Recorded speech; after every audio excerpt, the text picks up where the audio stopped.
Hey guys, been away from a little bit, just went on another trip. Just wanted to finish up this little dried finger run because the character is pretty much done now that he's in like Irithyll and Orlando.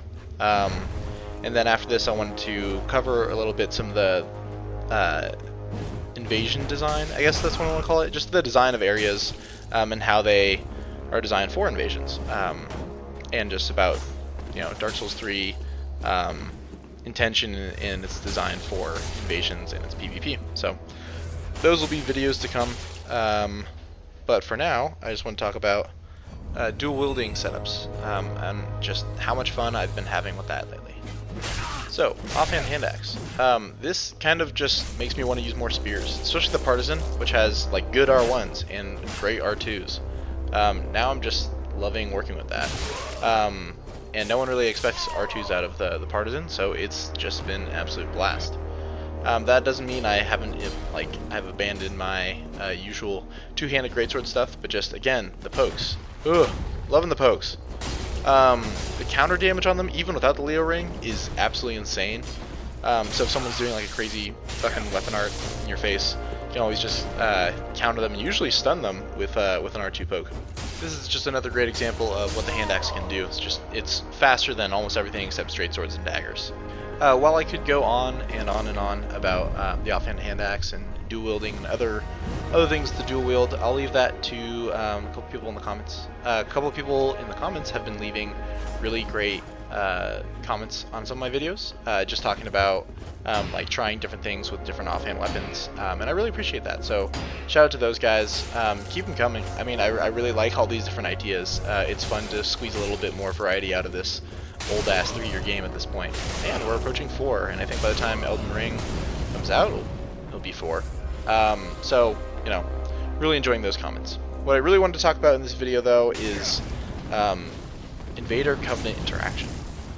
You see here, this is kind of like a weird standoff. Like, this Aldrich is kind of just waiting for like us to fight, and was hoping to kind of sneak in and finish the fight with one giant fireball. So now we're in this weird, awkward position of like this 1v1v1, which reminds me a lot of the PvP from Bloodborne.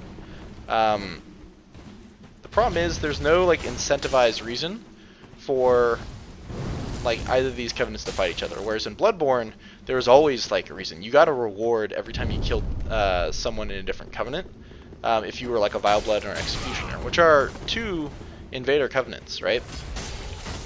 So in that game, if you invaded someone and in their same world they had another invader that was also a Vile Blood or an Executioner, you got a reward for killing them because, like, in the game, in the lore, you guys are rivals.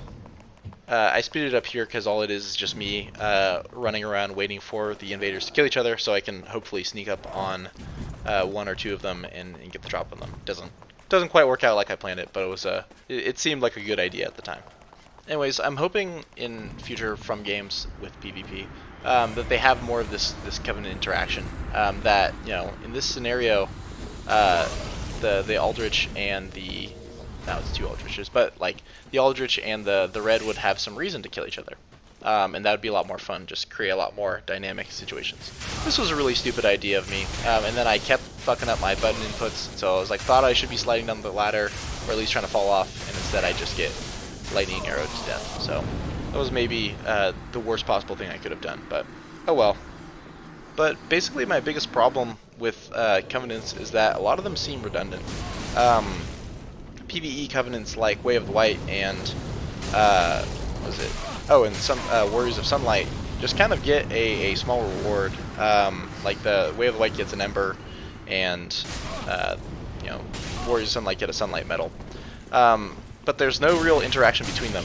There's no real interaction between them and other invaders either, other than that you get an Estus for killing them. I like the interaction between Rosaria's Fingers and Way of the Blue, but that's it. Every other covenant doesn't get a reward for killing Way of the Blue other than the 2 free Estus. And see, in a situation like this where I'm trying to corner these guys, there's actually going to be an invader who pops up, who spawns further up the level and kills me without realizing that I'm also an invader. I wouldn't really be all that mad if there was a reward for them killing me. It would be one thing if they got some sort of reward for killing another invader of a different covenant, like there's some sort of like rivalry between them. But instead he ends up just looking like a big dumb idiot because like we both have the same goal here. It's a dried-fingered world. That's why there's another invader, and it just seems kind of pointless and dumb. It just adds more chaos, but not in a good way. Chaos, I think, should be rewarded, not just like, oh, maybe you can create it yourself. Like if you turn on your co-invader, then you should get some sort of reward for that. There should be some sort of rivalry or some dynamic going on between invaders. I like what they tried to do with Mad Spirits, but Mad Spirits are kind of annoying, not as an invader, but just as a Mad Spirit, because I kind of want to kill the entire party, not just all of their phantoms and, like, you know, and then the host lives because I killed all their phantoms. But yeah, I like the idea behind the Mad Spirits. But same goes for interactions between, like, you know, Watchdogs and Aldriches. You know, I think they should be rewarded to some degree for killing another trespasser, even though that trespasser is an invader. And yeah, you might have the same goal, but like maybe it's worth to get that reward. This guy gives me a big old point down, like the edgy bastard that he is, because I wouldn't come fight him and his host at the same time, honorably. So, you know, I just put him in the blender.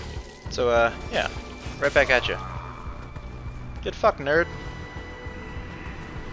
Alright, now it's time to go chase down the host, who's pretty clearly been getting carried by his Dark Souls veteran phantom. Password summon, of course. Come back here, buddy. This host is going to try a million medium shield parries. Medium shield reaction parries are really not that great in this game. I see a lot of like inexperienced players doing this. Just like, you know, there's a reason why so many people rely on setup parries, because they are reliable. But anywho, it's only a matter of time before I chase this guy down. So just want to say thanks for watching. Thanks for all those comments that people are leaving on these videos. I really appreciate the feedback. I am looking forward to making a couple more videos about level design for invasions. Yeah, keep an eye out for those. Thanks for watching, guys.